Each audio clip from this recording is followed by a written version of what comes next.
Okay, this video is about how to create a quote for your customer. So let's look for our customer. We're looking for Bill. Bill Gates is a customer of ours. We'll click him, search in the search bar, and we found him.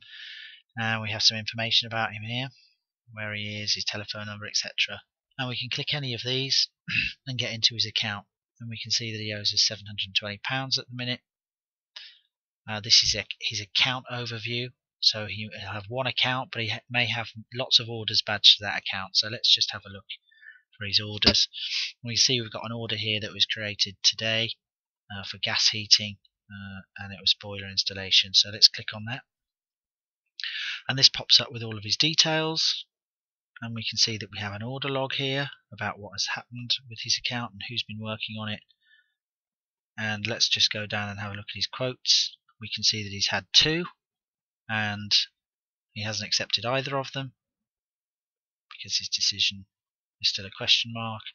The profit on those and the value, and we're going to add another one. We're going to give Bill another quote for a bigger job. So as we normally do, you've got the navigation here, the pencil, which allows us to edit this information on the site address, but here's where we want to add something. So we've got the plus. So we click that, and we're going to give him a brief summary of this job. So it's going to be to build a new internal heating system for Bill, and it's going to take us 5 days, we think. So we'll save that. You can see that that's been saved, and whenever you see this green bar, just click the X button and it will take you down to the right place in the page. And we can see the summary of job. Build, I spelled that wrong. Build a new internal heating system, and it's got an estimated time to complete 5 days. And we're going to give some information on this part of the screen. The quote information. Go to the plus again. So we want to add some details. You might not want to add too many details. You might want to give him just a fixed price. But you've got options: labour, materials, congestion charge, parking, other charges, waste disposal, discount. These are customizable, but for the first instance, let's just say we're going to do some labour, and we're going to say that it's 5 days, 2 people. Description details: gas engineers. Now the rate PPPD is the rate per person per day, and this is how much these engineers are going to cost us, the business. And put this information in now, and we can not only work out exactly how much we're going to make on this job, but we can also work out at the end of the month how much we're going to make on all of our jobs, what our costs have been, what our revenue has been. So we're going to say that these guys are going to cost us £150 per person per day. We can add the markup on the slider. We can mark up by percentage, or we can say, look, we need to make £100 on each of these guys per day. We're going to press save on that. Again, we're going to press X on the green thing to tell us it's successful, and we can see that it's now built a line into our quote. Labour, 2 persons, £2,500, and we might want to keep adding more and more information to this and building up the costs. So we're going to say materials, say 1. I'm going to say a massive boiler because he's got such a large house, and we're going to ask who's going to supply this boiler. And we've got some options at this point. It may be us, the company, but it may be if you're using subcontractors that you want them to supply it. So you click that, and that means there's no confusion about who's purchasing this. But let's just say that we're buying it, and we're buying it for £9,000, and we're going to make £5,000 on it. So we'll save that, and we can see that it's going to cost Bill £14,000, and we're going to make £5,000, and it's now starting to build up quite a detailed profile of this quote.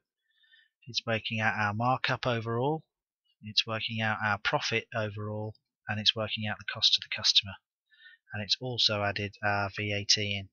So it's asked for a deposit, which is a default of 50%, but you can edit this for more or less. You might want to cover all of your materials and ask for 75%, we'll add another line.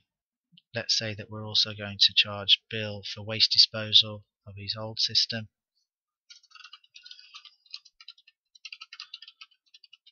Of old boiler. And again, we're going to do that. And we think that's going to cost us £500. And we're going to put £500 on it. Save it. Go up to the green bar. And it's put the line in again. Added the VAT. And now Bill's bill is £21,000. And we're looking for a deposit of £10,500. And we're happy with that, so we're going to give him a brief description of the work. Build a new boiler system. But you may have a template here that you cut and paste in, something that gives you a line-by-line description of the job that you're doing. You might also want to add some pictures, which you can add there. You might want to add a video, or a link to a video. You might want to add a file, which would be a PDF, which is about, just a brochure for his shiny new boiler. But we'll just keep it simple. Let's press save. And the further details we might want to add are, I can install this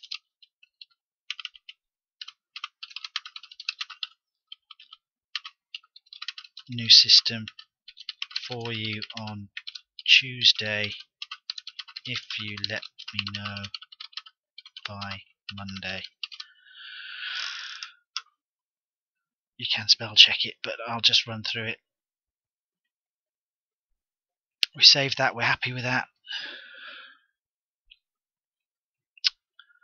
We have a quick look, figures seem right. Let's just go and preview this quote now. We go up to the top, get our menu, preview quote, and this is going to come out in the colours of the company that we are doing it from, which is Greendale, and this is configurable from the settings, so you'll be able to put your own logo in and your own colours, so it looks professional. Let's have a quick look through. It's got the details, which is the great thing about the system. You only ever put those details in once and you never have to type them in again. So description of the quote, and we're going to say, yep, do you know what, we're happy with that. Let's email this quote to Bill Gates. We can add some other people. We might want to email it to Melinda or Sergey, who recommended us. And we can change the subject, but the subject for this is your quotation from Greendale. So we're going to send that quote, and you can see that's very quick. The quote has been sent, and we can now see that the quote has been issued to the customer, and we can also see in the order log that I have sent a quote to the customer, so you can see exactly what is going on and who's taking actions in this account. If we want to go back, we can have a look at all of his quotes and the quote that we've just created at any time. And now we've got a record of this quote. We can actually track this quote. We can see exactly where it is at any time. We can see that it has been sent, and with all of our quotes now, we've got a way to manage them, and more importantly, we've got somewhere to chase them up. They're not just in a folder, they're ordered. So if we wanted to, we can search for these quotes on an advanced feature.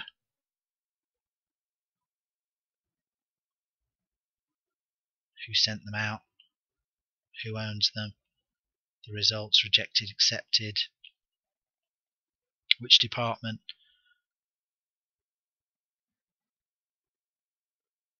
Which means that we can manage these quotes, and we've found that basically once you start using the system and you start managing your quotes properly, you can see up to 30% increase in the acceptance, because most people just want to be contacted about their quote. They're not too worried about whether it's more expensive or less expensive. Well, they are, but just the sheer fact of contacting someone shows how professional you are and that you're running your business correctly. So have a look for the next section on this, which is quotes, how to deal with them, and that will show you exactly what happens once the customer has decided to accept a quote or to reject a quote, and the processes that you take from that point on. But that concludes this video.